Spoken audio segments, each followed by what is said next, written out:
नया सवेरा के एक और विशेष अंक में आप सभी का बहुत बहुत स्वागत है। आपके साथ मैं हूं शहला निगार। अगला 1 घंटा जो है वो पावर पैक्ड शो रहने वाला है, क्योंकि इसमें तमाम बड़ी खबरों पर हम विस्तार से डालेंगे नजर। अगर बात की जाए संसद की, तो संसद में आज विभिन्न मंत्रालयों के अनुदान मांगों पर चर्चा होनी है। बहुत महत्वपूर्ण रहने वाला है ये भी। और साथ ही साथ श्री रामलला मंदिर के भूमि पूजन के 4 साल पूरे हो रहे हैं। इस लिहाज से ये काफ़ी महत्वपूर्ण खबर है, इस पर भी रहेगी हमारी नज़र।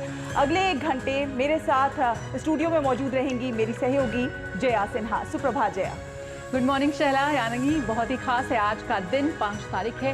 साथ ही अगले 1 घंटे में आपको बताएंगे कि किस तरह से इस वक्त वायनाड में जो रेस्क्यू ऑपरेशन है वो इस वक्त जारी है। साथ ही साथ अगर हम आपको बताएं कि अंतर्राष्ट्रीय खबरों में बात होगी कैसे बांग्लादेश में इस वक्त हिंसा जारी है और रिकॉर्ड नंबर में इस वक्त वहां पर मौतें हुई हैं, अब तक के इतिहास में सबसे ज्यादा। और अगर हम बात करें तो पेरिस ओलंपिक्स के लिए भी आज का दिन बेहद खास है। उम्मीद है मेडल की। हॉकी में शानदार प्रदर्शन यहां पर भारत का जारी है। साथ ही साथ लक्ष्य सेन भी मजबूत चुनौती पेश करते हुए नजर आएंगे। तो आइए शुरुआत करते हैं इस वक्त की सुर्खियों के साथ। लोकसभा में आज विनियोग विधेयक और गोवा विधानसभा में अनुसूचित जनजाति को आरक्षण देने वाला विधेयक होगा पेश। राज्यसभा में तेल क्षेत्र से जुड़ा विधेयक होगा पेश।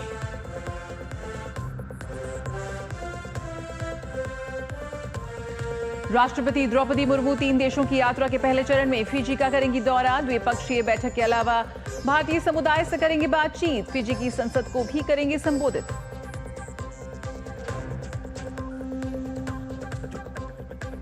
मौसम विभाग का 5 राज्यों में भारी वर्षा का अलर्ट। भूस्खलन से प्रभावित हिमाचल और वायनाड में राहत और बचाव के दौरान मिले कुछ और शव। उत्तराखंड में भी रेस्क्यू जारी।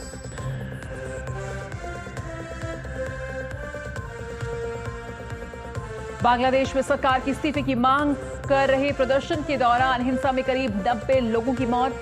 कल से अनिश्चितकाल के लिए लगा कर्फ्यू। भारत ने अपने नागरिकों के लिए जारी की एडवाइजरी।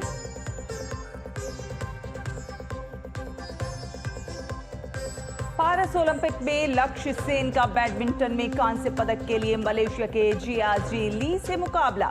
अमेरिका के नोआह लाइल 100 मीटर रेस जीतकर बने दुनिया के सबसे तेज धावक।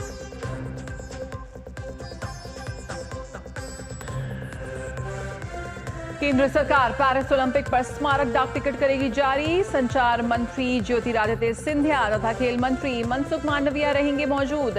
स्मारक डाक टिकट भारत के उत्साह और समर्थन का प्रतीक।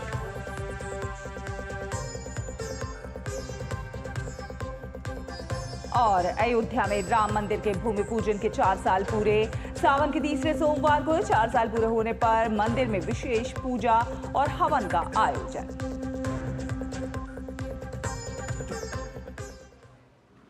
और आइए सबसे पहले बात कर लेते हैं संसद की। संसद में बजट सत्र के दौरान लोकसभा में 3 मंत्रालयों की वित्त वर्ष 2024 और 25 की अनुदान की मांगों पर चर्चा और मतदान होगा। ये मंत्रालय हैं स्वास्थ्य और परिवार कल्याण, मत्स्य पालन, पशुपालन, डेयरी और आवासन और शहरी कार्य मंत्रालय। और इसके साथ ही लोकसभा में शाम 6 बजे वित्त वर्ष 2024-25 के लिए केंद्रीय बजट के संबंध में अनुदान की बकाया मांगों को सभा की अनुमति के लिए पेश किया जाएगा। और इसके साथ ही लोकसभा में गोवा राज्यसभा निर्वाचन क्षेत्र अनुसूचित जनजाति प्रतिनिधित्व का पुनः समायोजन विधेयक 2024 पेश किया जाएगा। विधेयक विधि एवं न्याय मंत्रालय की ओर से पेश किया जाएगा। लोकसभा में विधेयकों की संभावित सूची की बात की जाए तो आज वित्त मंत्रालय की ओर से विनियोग विधेयक 2024 विचार तथा पारित किए जाने के लिए पेश किया जाएगा। वहीं राज्यसभा आज कृषि एवं किसान कल्याण, नवीन और नवीकरणीय ऊर्जा और सहकारिता मंत्रालय के कामकाज पर चर्चा होना कार्यसूची में शामिल है। इसके साथ ही उच्च सदन में तेल क्षेत्र विनियमन और विकास संशोधन विधेयक 2024 पेश किया जाएगा। ये विधेयक पेट्रोलियम और प्राकृतिक गैस मंत्रालय की ओर से पेश किया जाएगा। और ज्यादा जानकारी के साथ हमारे सहयोगी संवाददाता ऋषि कुमार हमारे साथ जुड़ रहे हैं। सुप्रभात ऋषि, आज की क्या कुछ कार्रवाई है उसके बारे में आपसे जानकारी हासिल करना चाहेंगे। देखा जाए तो विभिन्न मंत्रालयों के अनुदान मांगों पर चर्चा होनी है दोनों ही सदनों में। हाँ बिल्कुल, देखिए जिस तरीके से हम जानते हैं बजट सत्र है और बजट के प्रावधानों के तहत अलग अलग मंत्रालयों से संबंधित जो चर्चा है वो सब दोनों ही सदनों में चल रही है। और इन चर्चाओं के दौरान इस बात को रेखांकित किया जाता है कि किसी भी मंत्रालय में अगर बजट में अगर बढ़ोतरी की जरूरत है तो इन्हीं चर्चाओं के दौरान वो चीजें सामने निकल कर आती हैं। विपक्ष की तरफ से भी, सत्ता पक्ष के भी जो सांसद होते हैं और वो सब सदन के पटल पर इन सब बातों को रखते हैं कि किस तरीके से इस मंत्रालय के कामकाज को एक दिशा दी जाए कि कैसे ये और ज्यादा प्रभावी हो और जो बजट का उपयोग है वो किस तरीके से और ज्यादा अच्छा हो, इसको लेकर तमाम चर्चाएं होती हैं। इसके अलावा हम जानते हैं कि इस बजट सत्र के दौरान 6 जो विधेयक हैं सरकार ने अपनी सूची में शामिल किए हैं। उनमें से 2 विधेयक आज लोकसभा और राज्यसभा में एक एक विधेयक पेश किया जाना है, जिसमें ऑयल फील्ड से संबंधित और गोवा विधानसभा से संबंधित जो अनुसूचित जनजाति से का जो आरक्षण से संबंधित जो विधेयक है वो आज सूचीबद्ध किया गया है। इन दोनों ही विधेयकों के माध्यम से सरकार अपने एजेंडे को आगे बढ़ाएगी। लेकिन वहीं विपक्ष की तरफ से जो तमाम मुद्दे हैं, समसामयिक मुद्दे, हम जानते हैं कि शुक्रवार के बाद आज सोमवार को दोनों ही सदन आहूत होंगे। तो ऐसे में जो 2 दिन का वक्त चला है, इस 2 दिनों में जो सियासत हुई है उन सियासतों के दौरान जो मुद्दे उठे हैं, चाहे वो अखबारों की खबर हो, चैनलों पर आए हों या फिर विपक्ष के जो मुद्दे हैं वो आज अलग अलग रूप में देखने को मिल सकते हैं। विपक्ष की तरफ से हम जानते हैं अधिकांशतः कार्य स्थगन प्रस्ताव के माध्यम से कोशिश की जाती है कि अपने जो मुद्दे हैं उनको वो सदन के पटल पर रखे। लेकिन हमने देखा है कि चेयर की तरफ से इस बात का पूरा विस्तृत ब्यौरा दिया गया है कि किस तरीके से जो कार्य स्थगन प्रस्ताव के अब तक नोटिस एक्सेप्ट किए गए आजादी के बाद उनकी संख्या बेहद कम है। ऐसे में वो कहते हैं कि शून्यकाल के दौरान आप सब अपने अपने मुद्दों को उठाने के लिए स्वतंत्र हैं। देखना होगा कि आज संसद में किस तरीके के गहमा गहमी रहती है। बिल्कुल, यहाँ पर ऋषि खबर है कि वक्फ बोर्ड को लेकर भी बिल ला सकती है सरकार सदन में। बिल्कुल, देखिए मीडिया रिपोर्ट्स में इस तरीके की खबरें हैं और सरकार ने साथ इस बात के संकेत भी दिए हैं और हमने इसमें देख लिया है कि सत्ता पक्ष और विपक्ष इस पर अपनी अपनी स्थिति को स्पष्ट भी कर चुका है। तो ऐसे में देखना होगा कि आज क्या वो विधेयक सूचीबद्ध किया जाता है, क्या रिवाइज लिस्ट के माध्यम से आगे बढ़ाया जाता है या फिर कल उसको सूचीबद्ध किया जाएगा। लेकिन इस तरीके की खबरें जरूर हैं कि सरकार इसको लेकर गंभीर है और जल्द ही कोई विधेयक पेश कर सकती है। बिल्कुल, बहुत बहुत शुक्रिया ऋषि फिलहाल इस जानकारी के साथ जुड़ने के लिए। तो आज अहम दिन, यहाँ पर संसद की कार्रवाई को लेकर तमाम तैयारियां की गई हैं। ऐसे में देखना होगा कि वह पक्ष विपक्ष मिलकर एक सार्थक चर्चा के लिए साथ आगे बढ़ पाते हैं या नहीं। और खबरों में आगे बढ़ेंगे, आपको बता दें कि राष्ट्रपति द्रौपदी मुर्मू 3 देशों फिजी, न्यूजीलैंड और तिमोर लेस्ते की यात्रा पर हैं। अपनी यात्रा के प्रथम चरण में राष्ट्रपति आज फिजी पहुंचेंगी। राष्ट्रपति यात्रा के पहले चरण में 8 से लेकर 7 अगस्त तक फिजी में रहेंगी और यात्रा के दौरान राष्ट्रपति मुर्मू फिजी के राष्ट्रपति कैटी निवेरे और प्रधानमंत्री सितिवेनी राबुका के साथ बैठक भी करेंगी। वे फिजी की संसद को संबोधित करेंगी और वहां रह रहे भारतवंशियों से भी मिलेंगी। भारत विकास क्षेत्र में फिजी का सशक्त साझीदार रहा है। 7 तारीख को राष्ट्रपति शिव सुब्रमण्यम स्वामी मंदिर भी जाएंगी। शिव सुब्रमण्यम स्वामी मंदिर दोनों देशों के बीच सांस्कृतिक संबंधों का प्रतीक है। फिजी के साथ भारत के मजबूत संबंध रहे हैं और प्रधानमंत्री मोदी ने इस वर्ष भारत प्रशांत द्वीप सहयोग फोरम का शुभारंभ किया था। राष्ट्रपति की 3 देशों की इस यात्रा से भारत की एक्ट ईस्ट नीति को और गति मिलने और दक्षिण पूर्व एशिया तथा प्रशांत क्षेत्र पर भारत के विशेष फोकस की पुष्टि होने की उम्मीद है।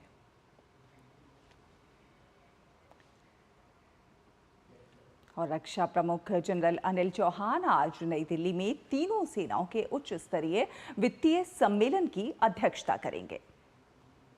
सम्मेलन का उद्देश्य सशस्त्र बलों के वित्तीय मुद्दों पर तालमेल और एकजुटता को बढ़ावा देना है। इस सम्मेलन में रक्षा मंत्रालय के वरिष्ठ अधिकारी और रक्षा महालेखा परीक्षक भागीदारी करेंगे। इस सम्मेलन के दौरान रक्षा वित्त में विभिन्न हितधारकों के दृष्टिकोण के विभिन्न पहलुओं की समझ पर चर्चा होगी और सम्मेलन के दौरान रक्षा खरीद में आने वाली चुनौतियों के समाधान तलाशने पर भी विचार विमर्श किया जाएगा। तो अहम ये उच्च स्तरीय वित्तीय सम्मेलन जिसकी अध्यक्षता करेंगे रक्षा प्रमुख। फिलहाल एक छोटा सा ब्रेक, जल्द लौटेंगे कुछ और खबरों के साथ। आप देखते रहिए नया सवेरा। लाल रंग इसका अपार, तीखा कम है फिर भी स्वाद। बेमिसाल बेमिसाल MDH Kashmiri. MDH Kashmiri. MDH। मैं क्या जी सब जानते हैं, जहाँ दिखे मारियो अपना समझ के खा लियो। स्वाद से सबको दीवाना कर दे, दीवाना कर दे। पताका चाय, गजब का स्वाद। सुरक्षा की गारंटी हर चीज में जरूरी है, चाहे वो मुश्किल स्टंट हो या अच्छी फसल। इसीलिए ले आइए IIL के ट्रैक्टर ब्रांड का शिनबार, जो देता है सुंडी और ट्रिप से सुरक्षा की गारंटी। बात जब पीढ़ियों के लिए बनने वाले घर की हो तो जिम्मेदारी बड़ी हो जाती है। गैलेंट समझता है ये जिम्मेदारी। अब MM रिब्स के साथ गैलेंट एडवांस TMT रीबार, निर्माण का रियल हीरो। अब आया असली स्वाद। अब आया स्वाद। जब स्वाद के पड़े हो लाले तो MDH का चंकी चाट मसाला डालें। MDH का चंकी चाट मसाला। MDH। ब्रेक के बाद स्वागत है, आप देख रहे हैं नया सवेरा। और बात करते हैं मॉनसून की, मौसम की। तो देश का अधिकांश हिस्सा जो है वो मॉनसूनी बारिश की चपेट में है इस समय, और मौसम विभाग का कहना है कि बारिश का ये सिलसिला जो है अभी और जारी रहने की उम्मीद है। और इस बीच मौसम विभाग ने कई राज्यों में बरसात को लेकर ताजा अलर्ट जारी किया है। मौसम विभाग के मुताबिक मध्य प्रदेश के पश्चिमी हिस्से, राजस्थान के पूर्वी हिस्से, गुजरात, कोंकण क्षेत्र, गोवा और मध्य महाराष्ट्र में अलग अलग स्थानों पर तेज बारिश होने की संभावना है। और इसीलिए मौसम विभाग ने इन राज्यों के लिए रेड अलर्ट भी जारी किया है। इस सप्ताह के दौरान जम्मू कश्मीर, हिमाचल प्रदेश, उत्तराखंड और राजस्थान में गरज के साथ वर्षा होने की संभावना है। और साथ ही साथ इस सप्ताह उत्तर प्रदेश, पंजाब, हरियाणा, चंडीगढ़ और दिल्ली में भी बारिश का अनुमान है। और 6 और 7 अगस्त को उत्तराखंड में अलग अलग स्थानों पर भी तेज बारिश का अनुमान जताया गया है। तो मौसम विभाग का 5 राज्यों में इस वक्त भारी बारिश का अलर्ट जारी किया गया है। और यहां से रुक कर लेते हैं केरल के वायनाड का, जहां भूस्खलन त्रासदी के बाद बचाव और राहत कार्य जारी है। वायनाड की भयावह प्राकृतिक आपदा में मरने वालों की संख्या आधिकारिक आंकड़ों के अनुसार 221 हो गई है। और मलबे में अभी भी कई लोगों के दबे होने की आशंका जताई जा रही है, जिनकी युद्ध स्तर पर तलाश अभी जारी है। भूस्खलन के कारण आए विशाल पत्थर और लकड़ियां मुंडकई और चुरलमाला के आवासीय क्षेत्रों के साथ साथ जलमग्न इलाके में जमा हो गई हैं, जो कि बचाव कार्य में चुनौती पेश कर रही हैं। वायनाड में बचाव अभियान का ब्यौरा देते हुए वायनाड की जिला कलेक्टर मेघाश्री ने बताया है कि बचाव अभियान पूरी तेज गति से चल रहा है और वॉलंटियर भी बचाव अभियान में जुटे हुए हैं। वहीं चीनी प्रधानमंत्री ली चियांग ने प्रधानमंत्री नरेंद्र मोदी को संदेश भेजकर वायनाड भूस्खलन में मारे गए लोगों के परिवारों के प्रति संवेदना व्यक्त की है। तो वायनाड में भूस्खलन त्रासदी के बाद बचाव और राहत कार्य जारी, और भूस्खलन की पीड़ितों के 8 अज्ञात शवों का कल रात पुथुमाला में अंतिम संस्कार किया गया। सरकार द्वारा निर्धारित प्रोटोकॉल का पालन करते हुए इससे पहले सर्वधर्म प्रार्थनाएं भी की गई तथा बाकी शवों के आज अंतिम संस्कार करने की उम्मीद है। और इस अंत्येष्टि कार्यक्रम में राज्य के मंत्री के राजन उपस्थित थे। वायनाड जिले के अधिकारियों ने कहा है कि राहत शिविरों और राहत संग्रह केंद्रों के रूप में कार्य करने वाले स्कूलों को छोड़कर सभी स्कूल आज से फिर से खुलेंगे। और इस बीच राज्य के राजस्व मंत्री के राजन ने यह भी कहा है कि तलाशी अभियान में सहायता के लिए सेना के जवानों और प्रशिक्षित कुत्तों को मेरठ से हवाई मार्ग से भेजा जाएगा। तो वायनाड में इस वक्त मृतकों को लेकर जो आंकड़ा है वो भी बढ़ रहा है। नीरज सिंह इस वक्त हमारे साथ जुड़े हुए हैं। नीरज सिंह, सबसे पहले आपसे ये जानना चाहेंगे कि इस वक्त किस तरह से रेस्क्यू ऑपरेशन चल रहा है, और करीब 5 दिन के बाद भी क्या जिंदगी की कोई उम्मीद बाकी है और कुछ ऐसी कोशिशें की जा रही हैं? देखिए, इस मलबे में ज़िंदगी की कोशिश मुश्किल ही लग रही है, क्योंकि आज 7वां दिन है और आप देखें कि जिस तरह से हादसा हुआ और बड़ी संख्या में जो लोग हैं अभी भी मिसिंग हैं और उनको खोजने के लिए लगातार कोशिशें भी चल रही हैं। अच्छी बात यह है कि कल और आज जो मौसम है वो थोड़ा सा मेहरबान हुआ है और बहुत ज़्यादा बारिश नहीं हुई है। आज भी आप सुबह से देखें तो बारिश नहीं हुई है, जिसकी वजह से जो रेस्क्यू ऑपरेशन है उसमें तेज़ी आई है। दूसरी सेना के द्वारा यहाँ पर रडार के माध्यम से भी जो बॉडियाँ हैं या जो मिसिंग लोग हैं उनको खोजने का जो प्रयास है वो चल रहा है। सेना ने एक स्पेशल यहाँ पर रडार लगाया गया है। इसके अलावा आप देखें एनडीआरएफ और जो दूसरी राज्य की जो रेस्क्यू टीमें हैं वो भी लगातार काम कर रही हैं। इतनी बड़ी संख्या में मलबा यहाँ पर मौजूद है, उसको मलबे को हटाना और उसके बाद रेस्क्यू करना ये भी अपने आप में बड़ी चुनौती है। लेकिन हम कहेंगे एनडीआरएफ और हमारे सेना के जवानों का कि लगातार जो रेस्क्यू ऑपरेशन है उसको अंजाम दे रहे हैं। कल भी कई सारे जो डेड बॉडी हैं वो बरामद हुई हैं। यही कारण है कि जो मृतकों का जो आंकड़ा है वो धीरे धीरे बढ़ता जा रहा है और अभी भी आप देखें कि 200 के करीब जो लोग हैं वो अभी भी मिसिंग हैं, जिनको खोजने के लिए जो प्रयास है वो हमारी तमाम एजेंसियां जो रेस्क्यू में लगी हुई हैं वो कर रही हैं। तमाम सेवा संगठन भी काम कर रहे हैं, चाहे मृतकों के अंतिम संस्कार की बात हो। आरएसएस का सेवा भारती जो संगठन है वो जो मृतक लोग हैं उनके अंतिम संस्कार की जो क्रिया है उसमें भी सहायता कर रहा है। इसके अलावा तमाम एनजीओ यहाँ पर काम कर रहे हैं। जो आपदा और जो त्रासदी है वो इतनी बड़ी है कि हम ये कह सकते हैं कि मात्र कुछ संगठनों के द्वारा उसमें कार्य नहीं किया जा सकता। इतने बड़े क्षेत्र में ये आपदा आई थी और यही कारण है कि आप देखें कि सेना, एनडीआरएफ, लोकल एडमिनिस्ट्रेशन के लोग, इसके अलावा स्थानीय लोग, तमाम राज्यों से यहाँ पर पहुँचे जो एनजीओ के जो तमाम लोग हैं वो लगातार कार्य कर रहे हैं। और यही वजह भी है कि इतनी बड़ी संख्या में लोगों को रेस्क्यू भी किया गया। हालांकि अभी भी एक बड़ी संख्या ऐसी है जो मिसिंग पर्सनों की है, जिनको खोजने का काम लगातार जारी है। बिल्कुल, एक बड़ी और भयावह है त्रासदी जिसकी उम्मीद नहीं की गई थी और वो इस खूबसूरत इलाके को देखने को मिली है। और ये भी कहा जा रहा है कि बहुत लंबा समय लग जाएगा दोबारा से उस तरह से बसने में, इस एरिया को, इस क्षेत्र को। तमाम जो संगठन हैं वो भी प्रयास कर रहे हैं, जैसा कि आपने भी बताया, और सेना, एनडीआरएफ के जो प्रयास हैं वो तो हैं ही। जिस तरह से वो रेस्क्यू ऑपरेशन चला रहे हैं, लगातार लोगों को निकालने की कोशिश कर रहे हैं। तमाम लोग ऐसे भी हैं जो इस समय अपना मानसिक संतुलन खो बैठे हैं, जो वहाँ के रहने वाले हैं, जिन्होंने इस त्रासदी को देखा है। तो ऐसे में ये भी कोशिश की जा रही है कि उनका मानसिक संतुलन बना रहे, उसके लिए भी सरकार द्वारा प्रयास किए जा रहे हैं। देखिए, बिल्कुल प्रयास किए जा रहे हैं। जहाँ जहाँ कैंप बनाए गए हैं वहाँ पर डॉक्टरों की टीम मौजूद है, मनोचिकित्सक वहाँ पर मौजूद है, क्योंकि इतनी बड़ी त्रासदी है। कई सारे लोग ऐसे हैं जिन्होंने अपने परिवार के सभी सदस्यों को खो दिया है। कई बच्चे ऐसे हैं जिनके माँ बाप नहीं हैं। कई जो पिता ऐसे हैं जिनकी बच्चे चले गए, जिनकी पत्नी चली गई, उनके माँ बाप चले गए। तो वो ऐसी मनोदशा से गुजर रहे हैं कि अगर आप उनके पास जाएंगे तो गुमसुम बैठे हुए हैं, किसी से बात नहीं कर रहे हैं, उनको समझ नहीं आ रहा है वो कैसे रिएक्ट करें। तो ये भी एक बड़ी चुनौती है शैला, और यही कारण है कि वहाँ डॉक्टरों की जो टीम है मनोचिकित्सक के साथ मौजूद है। उनको धीरे उनको कह सकते हैं कि ढाढ़स बनाया जा रहा है, उनको सांत्वना दी जा रही है कि सारी चीज़ें धीरे धीरे वापस आएंगी। लेकिन इतनी बड़ी त्रासदी और जिन्होंने अपनों को खोया है, निश्चित तौर पर उनको उभरने में थोड़ा समय लगेगा। मनोचिकित्सक लगातार उनकी सहायता कर रहे हैं। दूसरी सबसे बड़ी बात यह है कि जिस तरीके से यहाँ पर इस इलाके में लैंडस्लाइड हुआ, हम इसे सिर्फ प्राकृतिक नहीं मान सकते और राज्य सरकार की कई सारी खामियां इसमें रही हैं।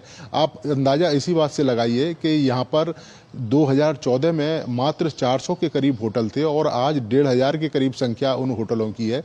तमाम यहाँ पर रिजॉर्ट और इसके अलावा जो खनन है उसका काम अवैध रूप से हो रहा है और उसी का नतीजा है कि ये इतना बड़ा लैंडस्लाइड हमें देखने को मिला, जिसमें सैकड़ों लोग चले गए। बार तमाम एक्सपर्ट ने ये कहा कि यहाँ पर जो लैंडस्लाइड हो सकता है, यहाँ पर जो जमीन संवेदनशील है, लेकिन उसके बाद भी जो राज्य सरकार है वो चेती नहीं और तमाम इस तरह की एक्टिविटीज़ को मंजूरी देती रही और यही कारण है कि आज इतना बड़ा हादसा हमको देखना पड़ रहा है। तो ये प्राकृतिक त्रासदी जो है ये मानव निर्मित है। बड़े तीखे सवाल यहाँ पर उठ रहे हैं इस वक्त। बहुत बहुत शुक्रिया फिलहाल इस जानकारी के साथ जुड़ने के लिए। नीरज सिंह हमारे संवाददाता जो वायनाड में मौजूद थे और सीधे किस तरह से ग्राउंड जीरो पर वहाँ पर रेस्क्यू ऑपरेशन चल रहा है, किस तरह से एक बड़ी संख्या में लोग वहाँ पर इस वक्त रिलीफ कैंप में हैं, किस तरह से अभी भी जिंदगी को ढूंढने की कोशिश वहाँ की जा रही है, इसका ब्यौरा वो दे रहे थे।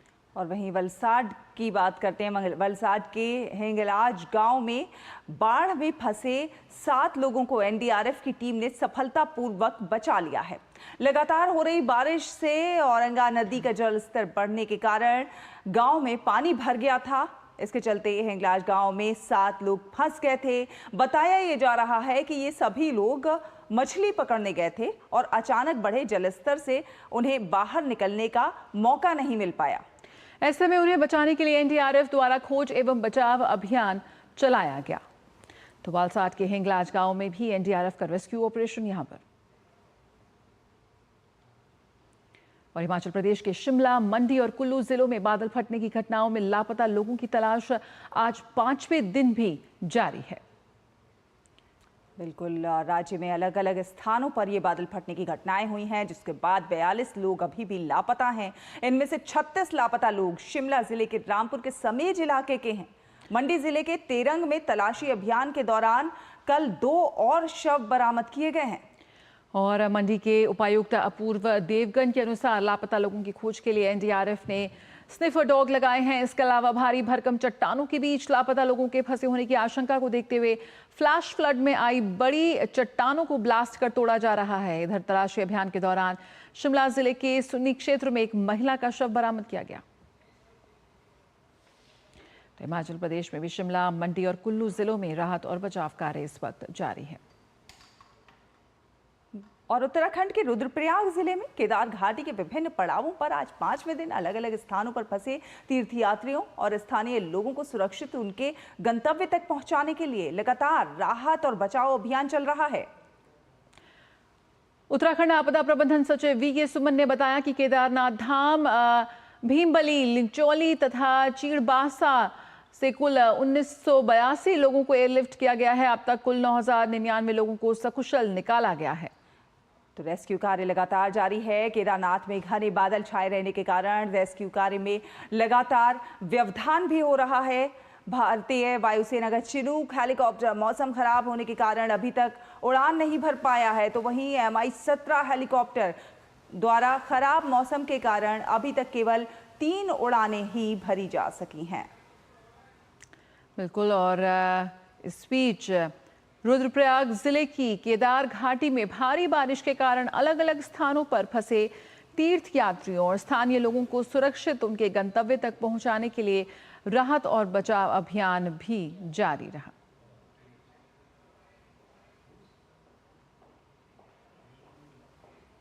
और अयोध्या में श्री रामलला मंदिर के भूमि पूजन के आज 4 साल पूरे हो रहे हैं।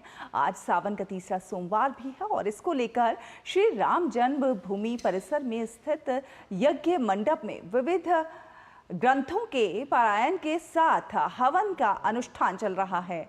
और इसके साथ ही कुबेर टीला पर स्थित कुबेरेश्वर महादेव मंदिर में भी रुद्राभिषेक के साथ अन्य अनुष्ठान का क्रम भी जारी है। आज राम मंदिर को फूलों से सुसज्जित कर 56 प्रकार के व्यंजनों का भोग लगाया जाएगा। आज ही के दिन 4 साल पहले यानी कि 2020 में प्रधानमंत्री नरेंद्र मोदी ने अयोध्या में प्रभु श्री राम के मंदिर का भूमि पूजन किया था। तो तस्वीरें आप देख सकते हैं उस समय की। श्री राम जन्मभूमि मंदिर का आज हुआ था भूमि पूजन। अयोध्या से संवाददाता विकास सिंह हमारे साथ जुड़ रहे हैं। विकास, बेहद महत्वपूर्ण दिन है आज, सावन का सोमवार है, बेहद शुभ है। किस तरह से आज देख रहे हैं राम जन्मभूमि की जो अलौकिक छटा आज है, किस तरह से वहाँ सजावट है, कैसे भक्त आज जश्न मना रहे हैं? देखिए, वो दिन है आज जब 500 साल की जो सपना था वो पूरा हुआ था। 2020 में प्रधानमंत्री नरेंद्र मोदी के हाथों भूमि पूजन हुआ था और उस दिन के बाद से ये अयोध्या सजने लगी, निखरने लगी, पूरी अयोध्या बदल गई। यहाँ पर तमाम सारे ऐसे विकास कार्य हुए जिसे किसी ने सोचा नहीं होगा, मानो कल्पना से परे काम हुए हैं। हम लोग जो खड़े हैं ये देख सकते हैं हमारे पीछे, ये जो अयोध्या के अंदर धर्मपथ गया हुआ है, ये सूर्य गेट है। यहाँ से कभी कल्पना नहीं की जा सकती थी, जो सुनसान होता था, लेकिन अब यहाँ पर देखिए लोगों का, श्रद्धालुओं का तांता लगा रहता है। लगभग 50,000 से 1 से 1.5 लाख लोग प्रतिदिन यहाँ पर आते हैं और प्रभु श्री राम के दर्शन करते हैं। और यही हाल है कि पूरी अयोध्या को निखारा जा रहा है। यहाँ पर इंटरनेशनल एयरपोर्ट बना, यहाँ की सड़कों का चौड़ीकरण हुआ, पूरे शहर का सौंदर्यीकरण हुआ और ये सिलसिला लगातार बदस्तूर जारी है अयोध्या में। और रही बात प्रभु श्री राम की मंदिर की, तो जो 5 अगस्त 2020 को जो नींव रखी गई थी, जो भूमि पूजन किया गया था, वो आकार में ले लिया। 22 जनवरी को प्रधानमंत्री के हाथों उसी मंदिर में प्राण प्रतिष्ठा समारोह भी हुआ और उसके बाद से लगातार अयोध्या में भक्तजनों का आने का सिलसिला जारी है। ये 2 से 3 लाख तक लोग प्रतिदिन यहाँ पर आ जाते हैं देश से, सुदूर जगहों से, और यहाँ पर उनके आने, रुकने, ठहरने संबंधित तमाम सारी व्यवस्थाएं बदल गई हैं। ये मानो कि अगर जो है कह रहे हैं 5 साल पहले अगर कोई आया है और अब अयोध्या आ जाए तो वो चकित हो जाएगा। त्रेता की आभा को प्राप्त करने के लिए सरकार के द्वारा जो काम किए गए यहाँ पर, वो जमीन पे नजर आ रहे हैं और निरंतर चल रहे हैं। लगभग 35,000 करोड़ के काम इस समय भी अयोध्या में चल रहे हैं। यहाँ के विकास कार्यों में अयोध्या के लोगों की जीवन रेखा बदल गई है। तमाम सारे जो यहाँ पे छोटे व्यापारी हैं उनका भी जीवन बदल गया है। विकास के नए आयाम देखे हैं, अयोध्या ने बदलते हुए देखा है लोगों ने इस अयोध्या को। और जहां तक बात जिस तरह से देखा जाए तो रोजगार के अवसर भी बढ़े हैं लोगों के लिए, पर्यटन के अवसर भी बढ़े हैं और उस दृष्टि से देखा जाए तो अयोध्या एक नए आयाम को छूती भी नजर आती है। बिल्कुल, अयोध्या एक नए आयाम को छूती हुई नजर आती है। धार्मिक आध्यात्मिक पुनर्जागरण का वो दिन था 5 अगस्त 2020, उसके बाद से ये सिलसिला बदस्तूर जारी है। अब जब प्रभु श्री राम अपने मंदिर में विराजमान हो चुके हैं, हम देख सकते हैं कि यहाँ पर श्रद्धालुओं का आना कभी कम नहीं होता है। लगातार यहाँ पर बैरिकेडिंग की गई है, उसके लिए अतिरिक्त यहाँ पर पुलिस व्यवस्था की गई है कि लोगों को इसमें सुगमता रहे आने जाने में। यहाँ पर इलेक्ट्रिक ई-व्हीकल लगाए गए हैं कि यहाँ से आगे आप वाहन अपने प्राइवेट नहीं ले जा सकते हैं, आप इन्हीं वाहनों में अंदर जाएंगे। मंदिर प्रांगण इतना भव्य और सुंदर बनाया गया है कि वहाँ जो पहुँचता है मानो प्रभु श्री राम की नगरी वैकुंठ में पहुँच जाता है। और ये वही है, प्रभु श्री राम की अयोध्या नगरी उनको वैकुंठ से भी प्यारी थी और उसी तर्ज पर अब प्रधानमंत्री नरेंद्र मोदी का जो विजन है कि उसको उसी आभा को प्राप्त करना है। अयोध्या को पूरी दुनिया में अयोध्या को केंद्र बिंदु बनाना है, धार्मिक आध्यात्मिक पर्यटन का केंद्र बिंदु बने अयोध्या। उसके लिए यहाँ पर काम किया गया है। विकास के नए आयाम छू रही है अयोध्या, इसकी झलक हम लगातार देख रहे हैं। बहुत बहुत शुक्रिया विकास, फिलहाल इस जानकारी के साथ जुड़ने के लिए। तो खास तैयारियां आज की गई हैं, सावन का सोमवार है, साथ ही 2020 में आज ही के दिन राम जन्मभूमि में रामलला के लिए भूमि पूजन किया था प्रधानमंत्री नरेंद्र मोदी ने, तो उसके लिए भी आज खास आयोजन वहां किए जा रहे हैं। फिलहाल एक छोटा सा ब्रेक।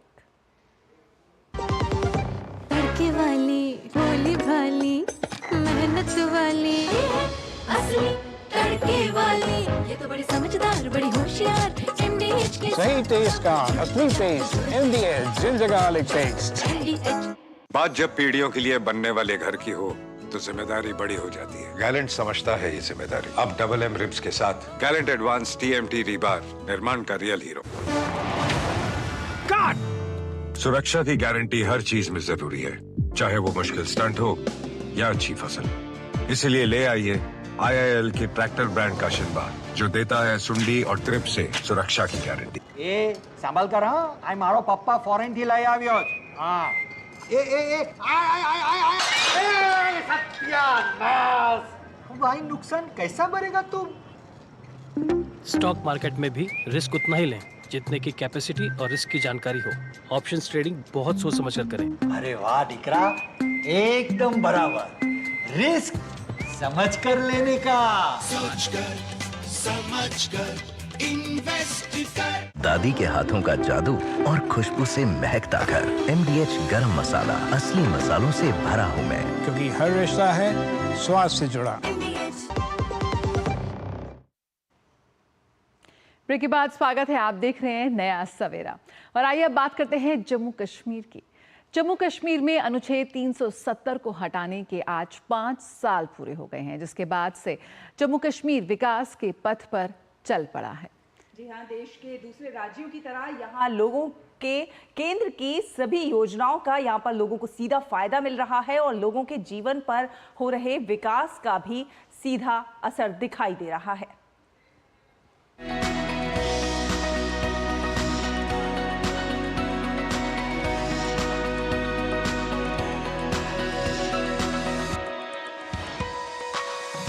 सम्मानीय सदन के सामने एक ऐतिहासिक संकल्प और बिल लेकर उपस्थित हुआ हूं। महोदय, मैं जो दो संकल्प और बिल लाया हूं, उसमें कई सारे सदस्यों ने कुछ शंकाएं व्यक्त करी हैं, कुछ अपने विचार रखे हैं, कुछ जेन्युइन कंसर्न भी सदन के पटल पर रखे हैं, कुछ अपनी पार्टी की विचारधारा को भी, लाइन को भी रखने का प्रयास किया है।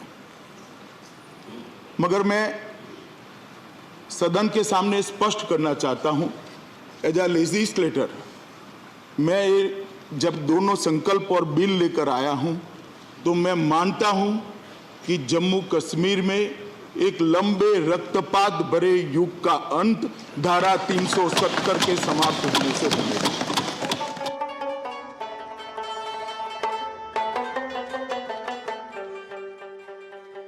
जम्मू कश्मीर के इतिहास में 5 अगस्त 2019 का दिन एक ऐतिहासिक दिन ही है, जब अनुच्छेद 370 हटाकर इसे देश के विकास की मुख्य धारा में शामिल किया गया। देश के लोकतंत्र के मंदिर यानी संसद भवन ने इस स्वर्णित फैसले पर मुहर लगाई। यूं तो जम्मू कश्मीर सदियों से भारत का अभिन्न अंग रहा है, लेकिन इस दिन जम्मू कश्मीर तथा पूरे भारत के बीच में राजनीतिक लाभ के लिए खींची गई सीमाओं को तोड़ दिया गया। प्रधानमंत्री नरेंद्र मोदी के नेतृत्व में इस दिन सही मायनों में देश ने एक विधान, एक निशान और एक संविधान की संकल्पना को साकार किया। धारा 370 हटने के बाद से जम्मू कश्मीर में चिनाब, सिंधु और रावी नदी के साथ विकास की अविरल गंगा भी बहनी शुरू हुई। मोदी सरकार के इस एक निर्णय ने न सिर्फ आतंकवाद की कमर तोड़ने का काम किया, बल्कि अलगाववाद की जड़ों को भी उखाड़ने का काम किया। धरती पर स्वर्ग के रूप में पहचाने जाने वाले कश्मीर ने धारा 370 हटने के बाद विकसित होने का अनुभव करना भी शुरू किया।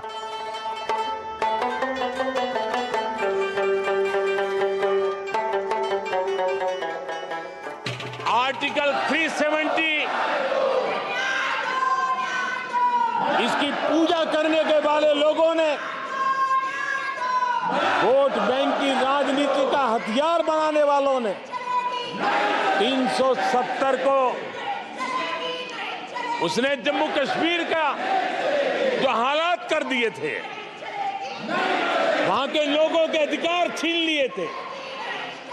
भारत का संविधान जम्मू की कश्मीर की सीमा में प्रवेश नहीं कर सकता था और यहां संविधान सर पे रख करके नाचने वाले लोग संविधान को जम्मू कश्मीर में लागू करने का हौसला नहीं रखते। बाबा साहब अम्बेडकर का अपमान किया करते और 370 का वो जमाना था, सेनाओं पर पत्थर चलते थे और लोग निराशा में डूब करके कहते थे अब तो जम्मू कश्मीर में कोई हो नहीं सकता है। आज आर्टिकल 370 की दीवार गिरी, पत्थरबाजी बंद है, लोकतंत्र मजबूत है। केंद्र शासित प्रदेश जम्मू और कश्मीर में अनुच्छेद 370 हटाने का सबसे सकारात्मक पक्ष यह देखने को मिला कि लोग विकास से जुड़े और आतंकवाद की घटनाओं में काफी गिरावट आई। केंद्र सरकार और प्रधानमंत्री नरेंद्र मोदी के विकास के खाके में फिट जम्मू कश्मीर विकास की नई इबारत लिख रहा है। Bureau report, DD news.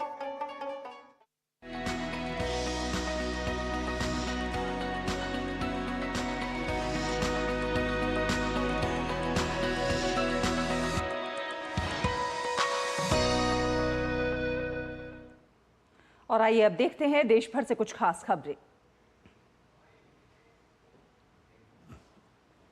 Bihar के हाजीपुर में डीजे के वाहन से हाई टेंशन के तार छू जाने के कारण 8 कांवड़ियों की मौत, एक गंभीर रूप से घायल हुआ। घायल का सदर अस्पताल में चल रहा है इलाज।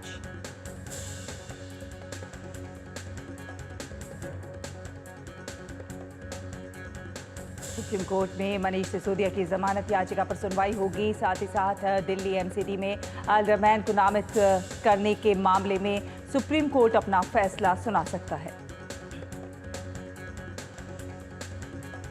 जम्मू कश्मीर में भारी बारिश के बाद अमरनाथ यात्रा एक दिन के लिए स्थगित कर दी गई।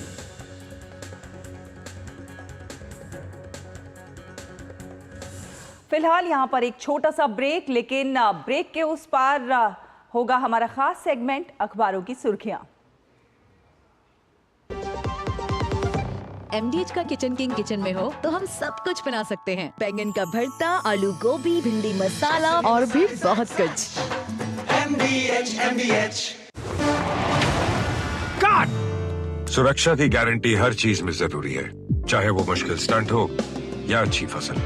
इसीलिए ले आइए IIL के ट्रैक्टर ब्रांड का शिनबार, जो देता है सुंडी और ट्रिप से सुरक्षा की गारंटी। बात जब पीढ़ियों के लिए बनने वाले घर की हो तो जिम्मेदारी बड़ी हो जाती है। गैलेंट समझता है ये जिम्मेदारी। अब डबल M रिब्स के साथ गैलेंट एडवांस TMT रीबार, निर्माण का रियल हीरो। मुथूट फाइनेंस ने सदियों से आपके भरोसे को कायम रखा है और हमेशा रखेंगे। मुथूट फाइनेंस, सदियों का भरोसा हमेशा के लिए। इंडिया का number 1 most trusted financial services brand. तो गोल्ड लोन के लिए कॉल करें 1-800-313-1212।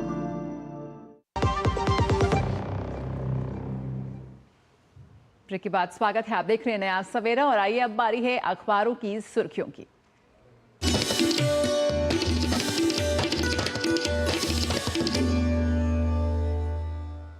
तो अखबारों की सुर्खियां जानने के लिए चलिए आपको लिए चलते हैं हमारी सहयोगी संध्या शर्मा के पास। संध्या, क्या कुछ है आज अखबारों के पिटारे से?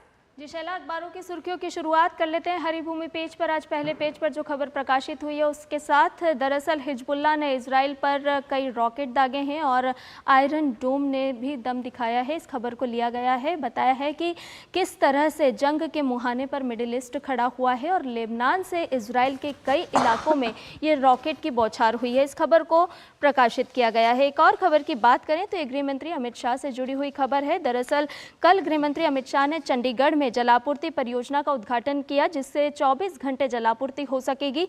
इस मौके पर उन्होंने कहा कि स्मार्ट सिटी मिशन के तहत जो परियोजना शुरू की गई है, इससे जल का भंडारण भी सुनिश्चित हो सकेगा। आपको बता दें कि साथ ही साथ इस मौके पर गृह मंत्री ने यह भी कहा कि मोदी सरकार अपना कार्यकाल पूरा करेगी और 2029 में एनडीए फिर बनाएगा सरकार। एक और खबर की बात करें तो ये प्रधानमंत्री नरेंद्र मोदी से जुड़ी हुई है, जो कि दुनिया में एक बार फिर से सबसे लोकप्रिय नेता कहलाए हैं और बने हैं। और इसकी अगर बात करें तो प्रधानमंत्री नरेंद्र मोदी के 69% रेटिंग के साथ शीर्ष स्थान पर बरकरार रहने की खबर प्रकाशित की गई है। आपको बता दें कि विश्व के सबसे लोकप्रिय नेताओं की जो नवीनतम रैंकिंग जारी की गई है मॉर्निंग कंसल्ट की तरफ से, उसमें बताया गया है कि किस तरह से प्रधानमंत्री नरेंद्र मोदी ने पिछले साल भी शीर्ष पर बने हुए थे और इस बार भी उन्होंने अपना स्थान जो है वो लोकप्रियता में दुनिया में सबसे पहले स्थान पर हासिल किया हुआ है। एक और खबर की बात करें तो ये है बांग्लादेश हिंसा से जुड़ी हुई। दरअसल बांग्लादेश में कल फिर हिंसा देखने को मिली, जिसमें बताया गया है कि 90 से ज़्यादा मौतें हुई हैं और इस पर प्रधानमंत्री शेख हसीना ने कहा है कि ये छात्र नहीं हो सकते, ये कहीं ना कहीं आतंकवादी हैं। ये खबर आज लगभग सभी प्रमुख अखबारों में हमें देखने को मिली है। एक और खबर की बात करें तो ये है भारत लगातार दूसरी बार सेमीफाइनल में। जी हाँ, ओलंपिक हॉकी की बात करते हुए आज पहले पेज पर यह खबर प्रकाशित है और आपको बता दें कि बैडमिंटन के जो मुकाबले होने हैं उसमें लक्ष्य सेमीफाइनल में हारे हैं, लेकिन अब कांस्य पदक की ओर उनका निशाना होगा। चलते चलते एक और खबर की बात करें तो ये है जम्मू कश्मीर में बादल फटने से जुड़ी हुई खबर। श्रीनगर लेह राष्ट्रीय राजमार्ग जिसकी वजह से बंद हुआ है और कई जगह पर भारी बारिश हुई है। केदारनाथ यात्रा मार्ग से 373 लोगों को बचाया गया है। वहीं वायनाड त्रासदी में अभी तक 180 लोगों के लापता होने की खबर प्रकाशित की गई है। एक और खबर की बात कर लेते हैं जो कि हिंदुस्तान अखबार ने एक नई व्यवस्था के माध्यम से प्रकाशित की और बताया है कि अब मानव अंग ले जा रहे विमान पहले उड़ान भरेंगे। जी हां, आपको बता दें कि केंद्रीय स्वास्थ्य मंत्रालय ने पहली बार विस्तृत दिशा निर्देश जारी किए हैं और अंग प्रत्यारोपण में किस तरह से आसानी हो सकती है उसको ध्यान में रखते हुए ये व्यवस्था और ये दिशा निर्देश एयरलाइंस को जारी किए गए हैं। तो अलग अलग क्षेत्रों से जुड़ी हुई ये खास और अहम खबरें। बहुत अच्छे संध्या, इन खबरों को हम तक पहुंचाने के लिए और वाकई ग्रीन कॉरिडोर के लिए यहाँ पर एक नोडल अधिकारी की नियुक्ति भी की गई है, तो बहुत ही एक शानदार कदम यहाँ पर उठाया गया है। रुकेंगे एक छोटे से ब्रेक के लिए।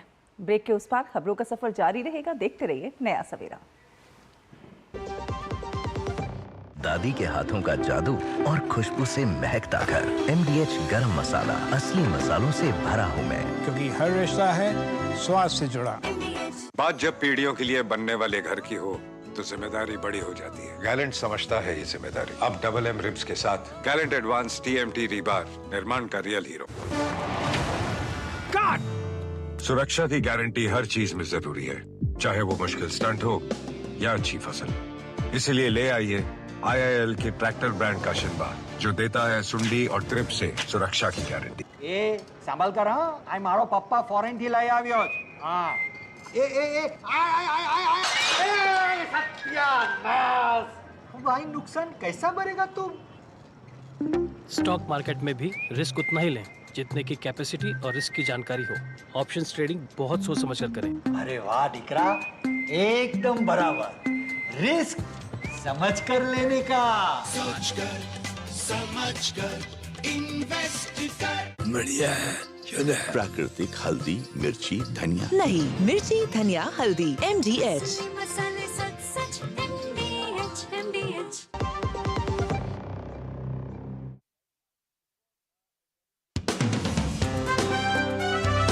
मोदी जी ने एक निर्णायक रुख अपनाया। वो लोग जो एम्बेसियों के कार्यक्रमों में जाते थे, वहाँ पर मुख्य अतिथि बनते थे, वो आज तिहाड़ जेल के मुख्य अतिथि बने हैं। आने वाले 10-20 वर्षों में जम्मू कश्मीर की बड़ी प्रमुख भूमिका रहने वाली है भारत की ग्रोथ स्टोरी में। इतना अभूतपूर्व परिवर्तन है, जिन्होंने इससे पहले का समय ना देखा हो वो शायद कल्पना करने में भी दिक्कत महसूस करेंगे।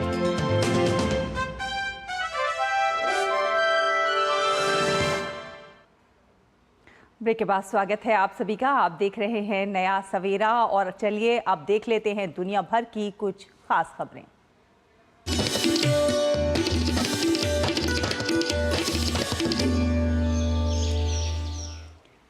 तो बात कर लेते हैं बांग्लादेश की। बांग्लादेश में सरकार के इस्तीफे की मांग कर रहे प्रदर्शन के दौरान हिंसा में करीब 90 लोगों की मौत हो गई है। जी हाँ, कल प्रदर्शनकारियों ने कानून प्रवर्तन एजेंसियों के सदस्यों और सत्तारूढ़ पार्टी समर्थित संगठनों के सदस्यों के बीच व्यापक हिंसक झड़पें हुई, जिसमें 13 पुलिसकर्मियों सहित करीब 90 लोग मारे गए और कई घायल हो गए। भेदभाव विरोधी छात्र आंदोलन के आयोजकों ने कल देशव्यापी असहयोग आंदोलन शुरू किया। सरकार ने कल ढाका और देश के कुछ अन्य हिस्सों में रविवार शाम 6 बजे से अनिश्चितकालीन के लिए कर्फ्यू लगा दिया है। और इसी बीच प्रदर्शनकारी छात्रों ने और संवाददाता नवल संघ परमार इस पर ज्यादा जानकारी के साथ हमारे साथ जुड़ गए हैं। नवल संघ, क्या कुछ है ताजा अपडेट, किस तरह की अभी गतिविधियां हैं? आज जो है जो स्टूडेंट प्रोटेस्टर है, और हालांकि उसमें अभी कॉमन पीपल और अन्य लोग भी जुड़े हुए, पॉलिटिकल लोग भी है साथ में, और कुछ रिलीजन बेस्ड ऑर्गेनाइजेशन है जो हालांकि बैंड है, लेकिन उसके साथ जुड़े हुए लोग भी ये पूरे प्रदर्शन में कहीं ना कहीं शामिल है। और कल के दिन जो भिड़ंत हुई, झड़पें हुई, उसमें 90 लोगों की जाने गई है, उसमें 13 पुलिस वाले भी थे। लेकिन आज का जो कार्यक्रम है, उन लोगों ने जो घोषित किया है, वो कार्यक्रम है लॉन्ग मार्च टू ढाका। मतलब ढाका के बाहर से इलाके के लोग भी आज मार्च करके और अपना अपना अलग अलग जो है मोड ऑफ कम्युनिकेशन से ढाका में आने की कोशिश करेंगे।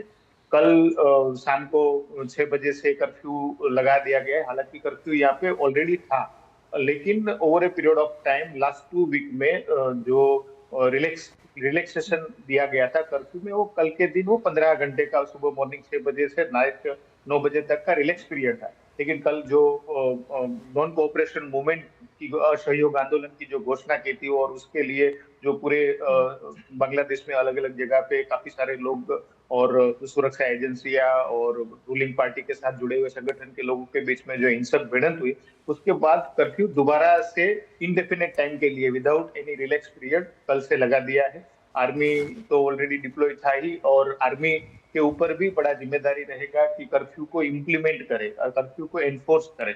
अदरवाइज अभी एक तरफ रूलिंग पार्टी के साथ जुड़े ऑर्गेनाइजेशन, सुरक्षा एजेंसियां और जो प्रोटेस्टर हैं, जो लॉन्ग मार्च निकालने वाले हैं आज, उनके बीच में और बड़े लेवल पे कुछ ना कुछ होने की संभावना है। अगर आर्मी के कंट्रोल से लोग, हालांकि आर्मी ने लोगों को रिक्वेस्ट किया है कि आप कर्फ्यू के जो नियम है उसका पालन करें, हमें मदद करें इसमें, ताकि आर्मी को भी कोई जो उनका नापसंद रास्ता है उन्हें अपनाना पड़े या आर्मी को अपना फोर्स यूज ना करना पड़े।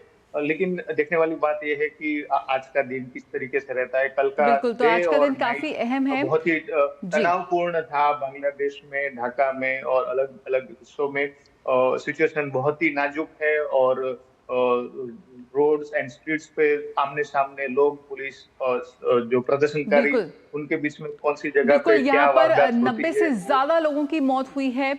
अनिश्चितकाल के लिए कर्फ्यू यहाँ पे लगाया गया है, लेकिन उसके बावजूद यहाँ पर प्रोटेस्टर्स जो हैं उन्होंने मार्च टू ढाका का यहाँ पर ऐलान किया है। बहुत बहुत शुक्रिया नवल। फिलहाल समय कम है, आपसे आगे भी लगातार हम अपडेट लेते रहेंगे कि क्या कुछ स्थिति है। फिलहाल जिस तरह से हमारे संवाददाता बता रहे थे कि स्थिति जो है इस वक्त नाजुक बनी हुई है बांग्लादेश में। और अब आगे बढ़ेंगे और खबरें देख लेंगे खेल जगत से।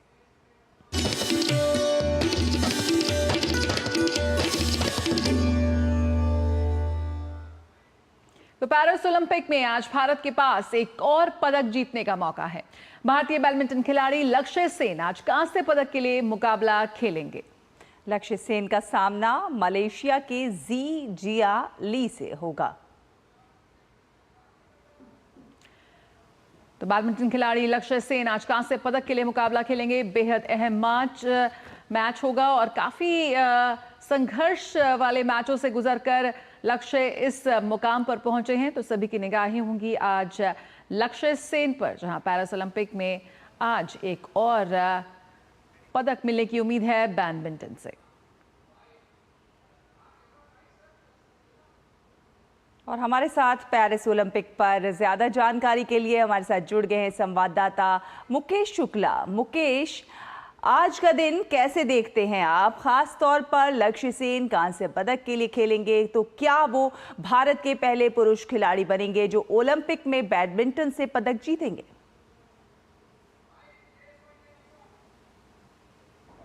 बिल्कुल, आज फिर से जो हमारे स्टार प्लेयर होंगे वो होंगे लक्ष्य सेन, जिन्होंने सेमीज में अपना दम दिखाया। बहरहाल वो ब्रॉन्ज मेडल मैच के लिए खेलेंगे और ऐसे में उनसे उम्मीदें होंगी कि वो ब्रॉन्ज मेडल मैच में अपना अच्छा परफॉर्मेंस दिखाएं, क्योंकि जिस तरह का उनका पूरा परफॉर्मेंस रहा इस बार, उन्होंने वर्ल्ड रैंक के 3rd प्लेयर को हराया, 12 नंबर के खिलाड़ी को हराया, 13 नंबर के खिलाड़ी को हराया।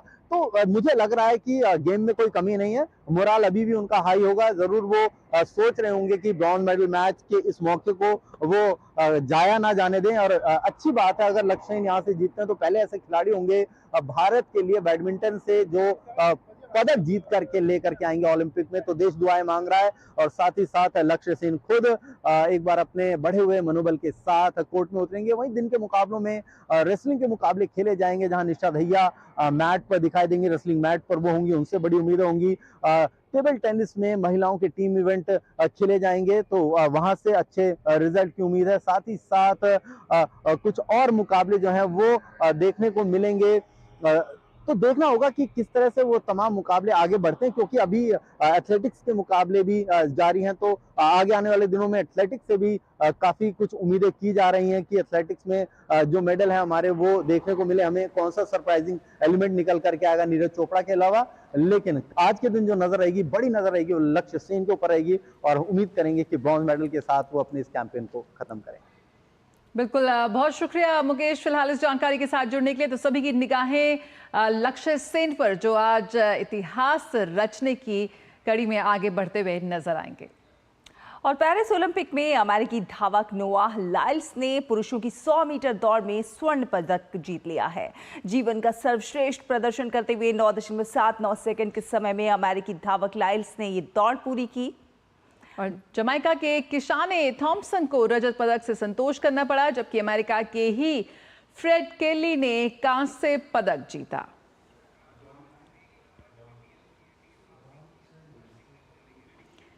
तो यहां पर रिकॉर्ड कायम किया अमेरिकी धावक ने और याद दिला दी उसेन बोल्ट की। और अब बात कारोबार की।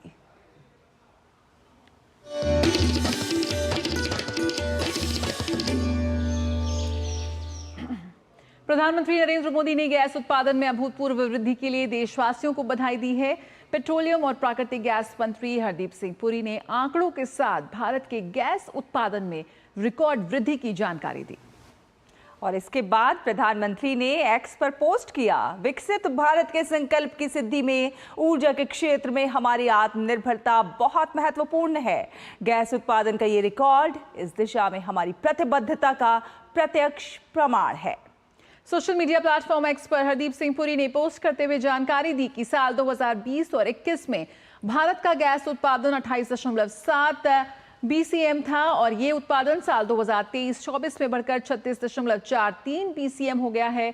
साल 2026 तक ये 45.3 BCM तक पहुंच जाएगा।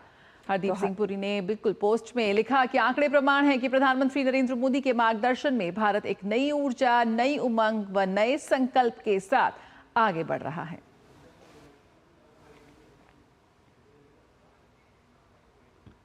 और अब खबरें सिने जगत से।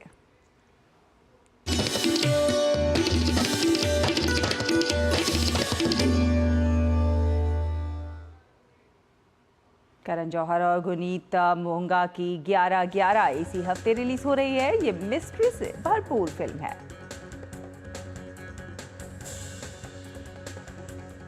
अक्षय कुमार की फिल्म स्काई फोर्स 2 अक्टूबर को दस्तक देगी। फैंस को है फिल्म का बेसब्री से इंतजार।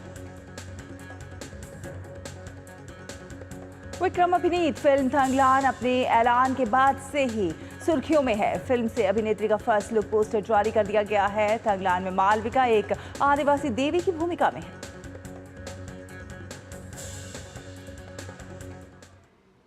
और आइए नया सवेरा में अब बात कर लेते हैं मौसम की।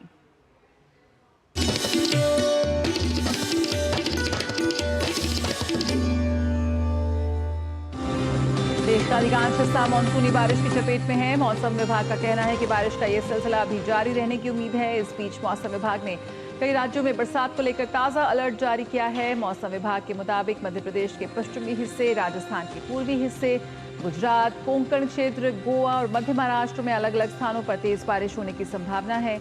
मौसम विभाग ने इन राज्यों के लिए रेड अलर्ट जारी किया है। इस सप्ताह के दौरान जम्मू कश्मीर, हिमाचल प्रदेश, उत्तराखंड, राजस्थान में गरज के साथ वर्षा होने की भी संभावना है। साथ ही इस सप्ताह उत्तर प्रदेश, पंजाब, हरियाणा, चंडीगढ़ और दिल्ली में भी बारिश होने का अनुमान है। और आइए विभिन्न शहरों के तापमान पर डाल लेते हैं एक नजर।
इसी के साथ नया सवेरा के आज के इस अंक में बस इतना ही, लेकिन जाने से पहले आपको छोड़ चलते हैं सावन के तीसरे सोमवार की कुछ मनमोहक झलकियों के साथ। बिल्कुल, सावन का तीसरा सोमवार है, बेहद पावन ये अवसर है और मंदिरों में तांता देख रहे हैं भक्तों का। आप लुत्फ उठाइए इन झलकियों का। हमें दीजिए इजाजत। नमस्कार। नमस्कार।